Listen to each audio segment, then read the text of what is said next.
आंदोलन चलाया, संविधान उसी की पूरक है। संविधान उसी अधिकार को हमको देता है जो उन्होंने जिसके विरोध आंदोलन चला के हासिल करना चाहा।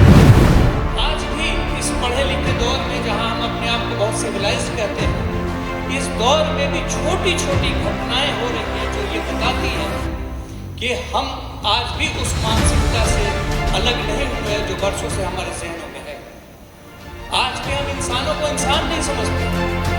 आज भी हम जो है लिंचिंग करते हैं इस आधार पर कि वो खास धर्म का है, खास जाति का है। आज भी हम उसको अपने साथ बराबरी का दर्जा नहीं देते। सतनाम आंदोलन की पृष्ठभूमि पर अगर हम गौर करें तो 18वीं और 19वीं शताब्दी में मनुवाद छुआछूत के खिलाफ में यह आंदोलन शुरू हुआ। भारत को गुरुओं का देश कहा जाता है। आप देखें कि हर आंदोलन के पीछे हमारा एक हिस्सा देश का रहा है और उसी सिलसिले में हमारा छत्तीसगढ़ भी इसमें पीछे नहीं रहा।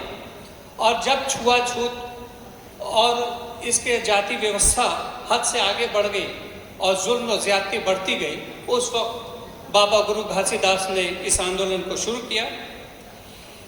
इसमें सामाजिक रूप से जो लोगों को दबाया जाता था उनके उत्थान के लिए क्रांतिकारी काम किए गए और लोगों को मानसिक तौर से आज़ादी दिलाई गई। ये विषय जो आज हमारे बीच में है, आप गौर कीजिए कि जिस तरह से आज हमारा देश बढ़ रहा है सांप्रदायिकता की ओर, जाति व्यवस्था की ओर। अभी आपने लखन जी के उद्बोधन में सुना कि धार्मिक बातें नहीं लिखी जा रही है, लेकिन कुछ माननीय न्यायालय ने इस बात को भी स्पष्ट किया कि हम जो है सो जाति के आधार पे, ये धर्म के आधार पे ये हिंदू धर्म के मुताबिक ये फैसला सुना रहे हैं। तो अघोषित हिंदू राष्ट्र भी हमारे समाज में आ चुका है, न्यायालय में भी आ चुका है। अब जो मुख्य विषय है उस पर ज़्यादा बात हम नहीं करेंगे, क्योंकि हम लोग सुनने आए हैं, उनको ज़्यादा समय दें तो ज़्यादा अच्छा है। देखिए, अनुच्छेद 14 भारतीय संविधान का अनुच्छेद 17 और 19 ये हमें आज़ादी देता है।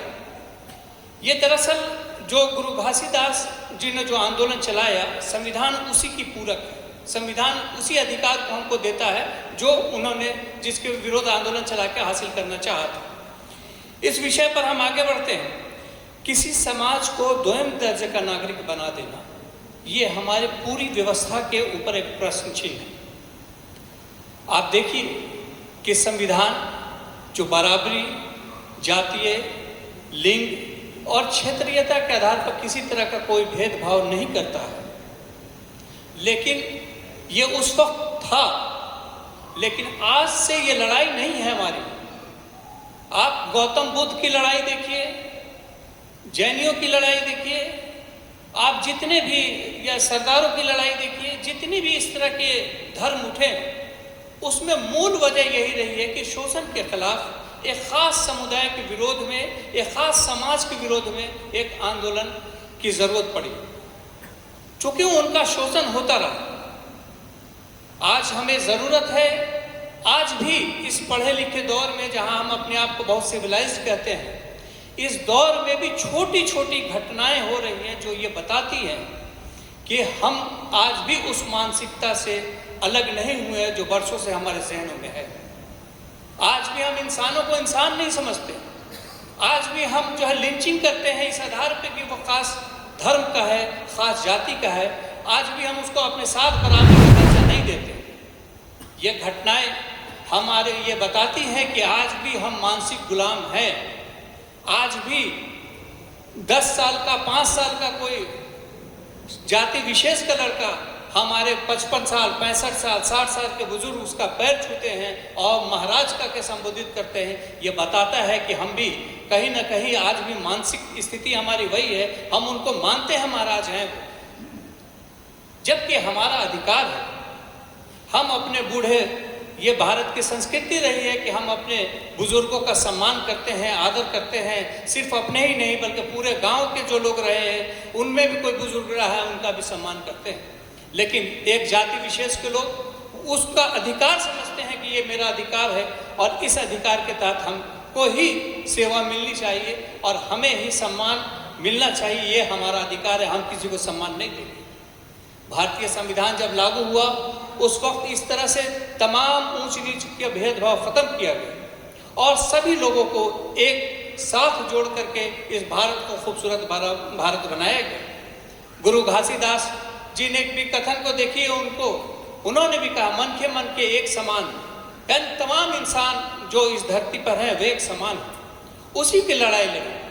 तो हमें भी इस आंदोलन को लेकर के अपनी पहचान के साथ, हमें देखिए दूसरे की पहचान के साथ नहीं जाना है। एक नदी जब अपनी पहचान के साथ जिंदा रहती है, बहती है, तो उसका हर कोई उपयोग करता है, लेकिन जिस दिन वो समुद्र में जाकर मिल जाती है उसकी अपनी पहचान खत्म हो जाती है, उसकी अपनी सिफत विशेषता खत्म हो जाती है। इसी तरह आज हमें एक जो धार्मिक के आधार पे, जो जाति के आधार पर हमको एक साथ लाने के बजाय भारतीय एक ऐसा रिश्ता है हमारा इंसानों का सबसे बड़ा रिश्ता कि हर इंसान एक है, एक माता पिता की संतान है।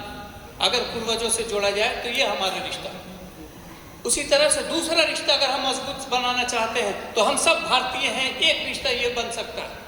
लेकिन जिन लोगों की मानसिकता ही यही बनी हुई है, शुरू से जब उनके घर में बच्चा पैदा होता है तो बताया जाता है कि आप श्रेष्ठ हैं, आप स्वर्ण हैं। स्वर्ण कहना अपने आप में ये दर्शाता है कि कोई है जो अस्वर्ण है।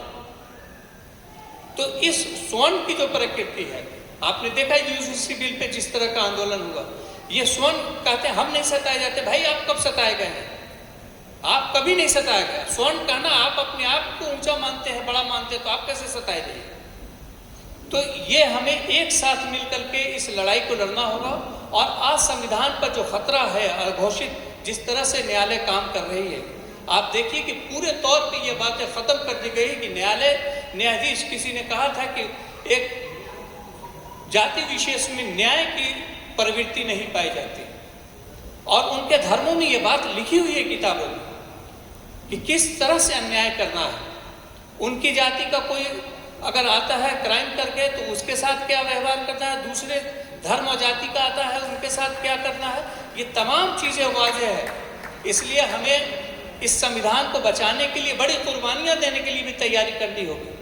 मैं बार बार कहता हूँ, अपने लोगों को भी, अपने समुदाय के लोगों को भी कहता हूँ कि हमें एक साथ मिलकर के ज़मीनी स्तर पर एक दूसरे के साथ, एक दूसरे के दुख दर्दों में, एक दूसरे की परेशानियों में हमें खड़ा होना होगा और दिल से खड़ा होना होगा। इस बात को समझते हुए कि हम एक ही माता पिता के संतान हैं, हम एक ही देश के निवासी हैं और हम ही एक दूसरे का सपोर्ट कर सकते हैं, तभी हम इस लड़ाई को जीत सकते हैं, संविधान को बचा सकते हैं। इसी के साथ मैं अपनी बात खत्म करता हूँ। धन्यवाद।